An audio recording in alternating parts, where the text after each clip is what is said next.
Hello बच्चों, your most welcome in Vikram classes. ये है हमारा वेस्पर थ्योरी डायग्राम्स का टॉपिक, जो कि क्लास 11 12 दोनों के लिए बहुत इंपॉर्टेंट है।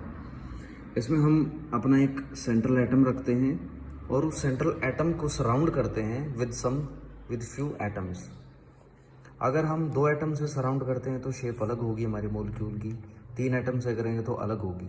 और वो क्या होगी उसके बारे में हम देखते हैं। तो ये रहा हमारा सेंट्रल एटम। इस सेंट्रल एटम के को सराउंड किया गया है 2 एटम ने। तो एक एटम इधर आ गया और एक एटम इधर आ गया। ये दोनों एटम मैक्सिमम डिस्टेंस पे होने चाहिए। उसका भी कारण है क्योंकि इन सेंट्रल एटम के और इस एटम के बीच में बॉन्ड है और इसके बीच में भी एक बॉन्ड है। ये एक बॉन्ड पेयर है, ये भी एक दूसरा बॉन्ड पेयर है।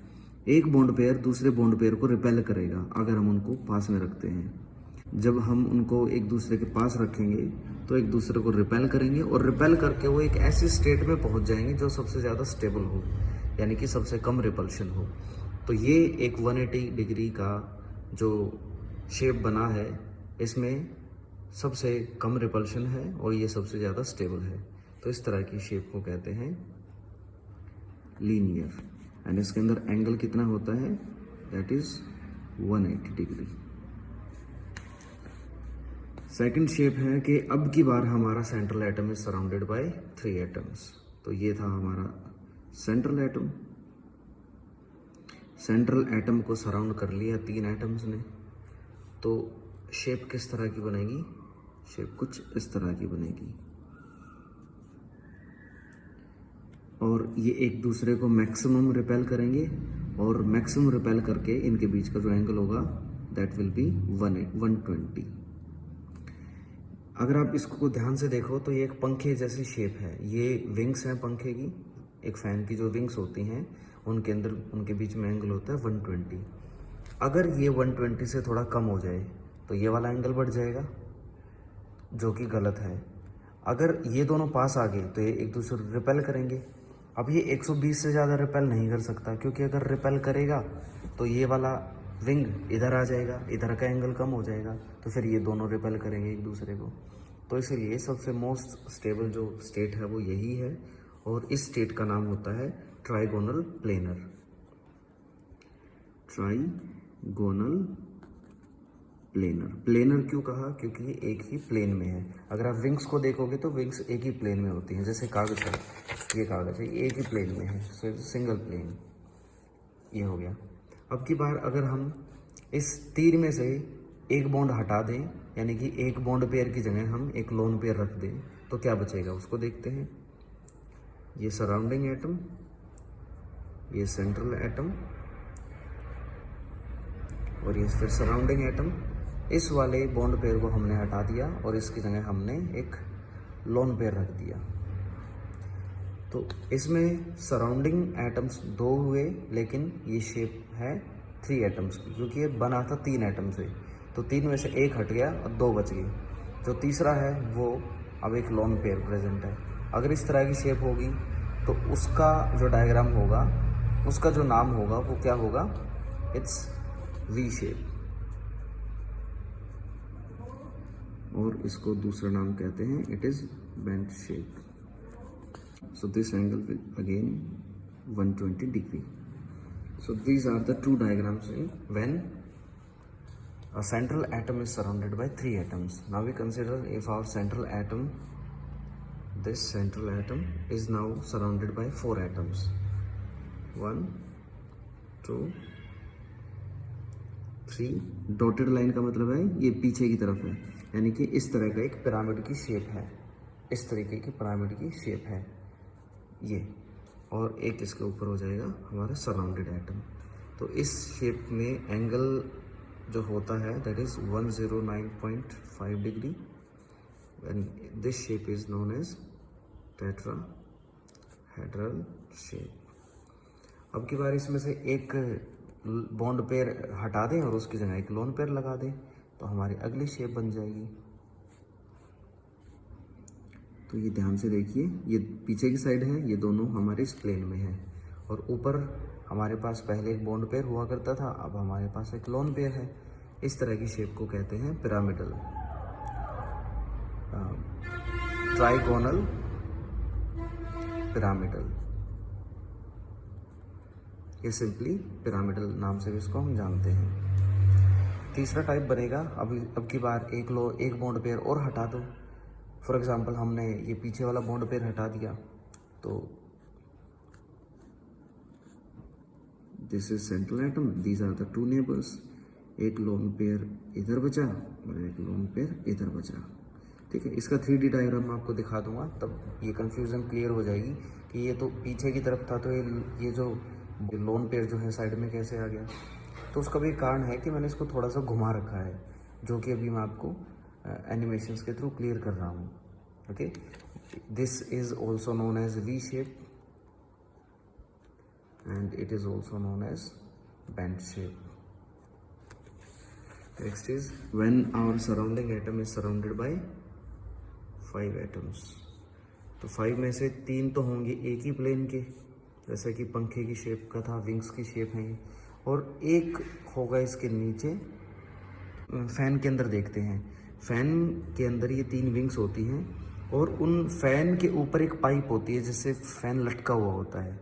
तो ये तो होगी वो पाइप जिससे लटका हुआ है, और ये 3 हो गए उसके विंग्स, और एक नीचे और निकाल दो उस ऊपर से जिस पाइप से लटका हुआ है उसके ठीक स्ट्रेट में एक पाइप और पंखे के नीचे लटका दो। तो ये 2 तो हैं आपके एक्सियल एक्सिस पे, और ये 3 हैं आपके इक्वाटोरियल एक्सिस पे। तो यहाँ पर 2 एक्सिस हो जाती हैं। एक this is our plane, and ये प्लेन से बाहर ऊपर की तरफ, ये प्लेन से नीचे बाहर नीचे की तरफ। तो इस शेप को कहते हैं ट्राइगोनल बाई पिरामिडल। इन तीनों की वजह से तो कहा ट्राइगोनल, और एक ऊपर से पिरामिड बना और एक नीचे से पिरामिड बना, उसकी वजह से 2 पिरामिड बने, so it is called bi pyramidal. इसके अंदर एंगल कितने का होगा, ऊपर से जो पाइप आ रही है पंखे को और एक जो विंग है उनके बीच में एंगल है 90 डिग्री का। तो इसमें 2 तरह के एंगल्स हैं, एक 90 डिग्री का, और एक जो पंखे की जो 2 विंग्स हैं उनके बीच में कितने का एंगल है, दैट इज 120 डिग्री। तो इसके हो गए एंगल। इसमें 2 एक्सिस बताई थी मैंने, एक इक्वाटोरियल एक्सिस और एक एक्सियल एक्सिस। नेक्स्ट है, अब की बार इसमें से हमें एक बॉन्ड पेयर हटाना है, यानी कि एक विंग को हमने हटा देना है। जैसे ही एक विंग हटेगी पंखे की, तो पंखे में सिर्फ 2 ही विंग बचेंगी, और एक ऊपर वाली पाइप है और एक उसके नीचे लटकती हुई पाइप है। तो इस तरह की शेप बन गई। अगर आप इसको ऐसे करके देखोगे तो ये बच्चे खेलते हैं, सीसा बन गया। तो दिस शेप इज कॉल्ड सीसा। नेक्स्ट शेप में हमें एक और बॉन्ड पेयर हटाना है, तो हटा देते हैं। तो ये बचा हमारे पास। तो इस तरह ये शेप जो है, यानी कि क्या क्या बचा, आपने 2 विंग हटा दी पंखे की, सिर्फ एक ही विंग बची, और एक ये हमारा ऊपर से लटकता हुआ पाइप है। इनके बीच में एंगल अगर आपको याद हो तो it was 90 degree.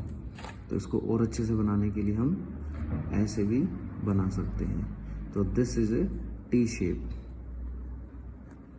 And T shape के बीच का एंगल ये कितना है, 90 डिग्री। जब हम ये बॉन्ड पेयर हटाएंगे तो उसकी जगह एक लोन पेयर आ जाएगा। सो दिस इज सीसा। और यहाँ पर हमने 2 विंग्स हटाई हैं, इसका मतलब हमने यहाँ पर 2 लोन पेयर्स लगाने हैं, एक लोन पेयर इधर और एक लोन पेयर इधर, and then this is T shape. Surrounding by 6 atoms, this is our central atom, and 1 2 3 4 these are in same plane, and ये प्लेन से नीचे और ये प्लेन के ऊपर। ये चारों एटम तो एक ही प्लेन में थे, और ये ऊपर से एक पिरामिड है, ये नीचे से एक पिरामिड है। तो बट इसको हम पिरामिड के बेस पे नाम नहीं देते, इसको कहते हैं ऑक्टाहेड्रल। ऑक्टाहेड्रल में ये वाला एंगल 90 डिग्री है और ये वाला एंगल भी 90 डिग्री है, क्योंकि एक प्लेन ऐसा है और दूसरा उसके ऐसे ठीक परपेंडिकुलर है, तो इनका एंगल बनता है 90 डिग्री का। So octahedral में angle is 90. All angles are 90. एक बॉन्ड पेयर हटाना है, उसकी जगह एक लोन पेयर लगाना है, तो मैंने नीचे वाला हटा दिया, ऊपर वाला रख लिया. Now these are the 4 atoms in a plane, so it is known as square. और ऊपर से एक पिरामिड बनता है, so it is pyramidal. It is square pyramidal. Next में अब की बार हमने एक बॉन्ड पेयर और हटा दिया, ऊपर वाला भी गायब, सिर्फ यही बचा और ये भी एक ही प्लेन में है, so it is square planar. It is square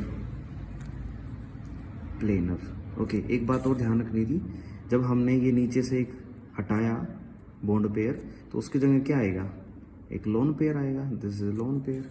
इसके अंदर कितने लोन पेयर्स आएंगे, एक नीचे और एक ऊपर. पहले इसमें ये दोनों बॉन्ड्स थे, पहले हमने एक बॉन्ड पेयर हटाया, उसकी जगह एक लोन पेयर लगाया. दूसरे केस में हमने ऊपर वाला बॉन्ड पेयर भी हटा दिया और उस ऊपर वाले की जगह पे हमने लोन पेयर लगा दिया. So these are the all shapes of VSEPR diagrams. अगर आपको इनको समझने में किसी भी तरह की कोई प्रॉब्लम आई है तो मुझे कमेंट करके बताएं. और अगर आप चाहते हैं कि आपकी पसंद का कोई टॉपिक पे मैं नेक्स्ट वीडियो बनाऊं, तो you are most welcome. If you like the video, don't forget to share and subscribe and hit the like button. Thank you.